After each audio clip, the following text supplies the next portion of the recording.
ಸುಮ್ ನಡೀತೀವಾ? ಕಲ್ ನೋಡೇ ಇಲ್ಲ ನಾವು, ಹೇಳಿಬಿಟ್ಟಿದ್ವಿ. ಕಳೆದ ಬಾರಿ ನೀವು ಗ್ರಾಮಾಂತರದ ಅಭ್ಯರ್ಥಿ ಆಗುವ 99% ಅವಕಾಶ ಇತ್ತು. ಅದು ಸಣ್ಣ ಇದ್ರಲ್ಲಿ ತಪ್ಪಿತ್ತು. ಈಗ ನೆಕ್ಸ್ಟ್ ನೀವೇ ಅಭ್ಯರ್ಥಿ ವಿಭಿನ್ನ ಅದ್ರ ಮೇಲೆ ಏನಾದ್ರು ಪರಿಣಾಮ ಬೀರುತ್ತಾ? ಏನೋ ಗೊತ್ತಿಲ್ಲ, ಪಕ್ಷ ತೀರ್ಮಾನಕ್ಕೆ. ಅಲ್ಲ, ಈಗ ನಿಮ್ ಕಚೇರಿನಲ್ಲಿ ಸಮಸ್ಯೆ ಇತ್ತು, ನಾನು ಪಕ್ಷ ಕಚೇರಿಯಲ್ಲೇ ಕೂರ್ತಾ ಇದ್ದೆ ಅಂತ ಹೇಳಿದ್ರಿ. ಈಗ ನೀವು ಗಂಭೀರ ಆರೋಪ ಕೇಳಬೇಕಾಗ ನಿಮ್ಮ ಕಚೇರಿಗೆ ಹೋಗ್ತಾರೋ ಅಥವಾ ಜಿಲ್ಲಾ ಕೇಂದ್ರಕ್ಕೆ ಅಲ್ಲಿ ಹೋಗಿ ವ್ಯವಸ್ಥೆ ಸರಿ ಮಾಡ್ಬೇಕಾಗಿತ್ತು. ಸಿಸಿಟಿವಿ ವಿಡಿಯೋ ಪರೀಕ್ಷೆ ಮಾಡ್ಬೇಕಾಗಿತ್ತು, ದೂರ ಕೊಡ್ಬೇಕಾಗಿತ್ತು, ಏನಾದ್ರು ಮಾಡ್ಬೇಕಾಗಿತ್ತು. ಇಲ್ಲಿ ಬಂದಿದ್ದೀರಿ.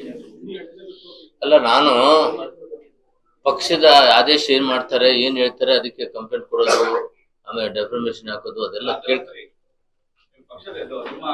ಸರ್ಕಾರ.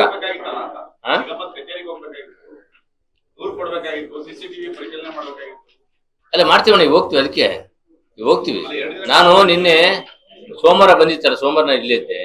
ಸೋಮವಾರ ಮಧ್ಯಾಹ್ನ ಎಲ್ಲ ಒಂಚೂರು ಪ್ರೈವೇಟ್ ದೇವಸ್ಥಾನಕ್ಕೆ ಹೋಗಿದ್ವಿ, ನಿನ್ನೆ ಬಂದೆ.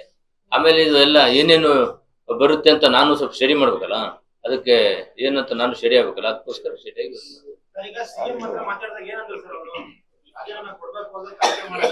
ಅಣ್ಣ, ನಾನು ಒಂದು ಸರಿ ಹೇಳಿದೆ. ಈಗ ಇನ್ನೊಂದ್ಸರಿ ಹೇಳ್ತೀನಿ ನೋಡಿ.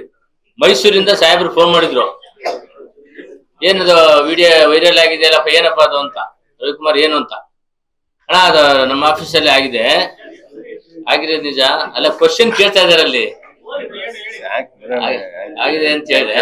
ಅದಕ್ಕೋಸ್ಕರ ನಮ್ಮ ಸ್ವಲ್ಪ ಏನು ಮಾಹಿತಿ ಎಲ್ಲ ಕೊಟ್ಟು ಬರ್ತೀನಿ ಅಂತ ಹೇಳಿದೀನಿ. ಹೌದು, ನಾನೇ ಹೇಳ್ಬಿಟ್ನಲ್ಲ.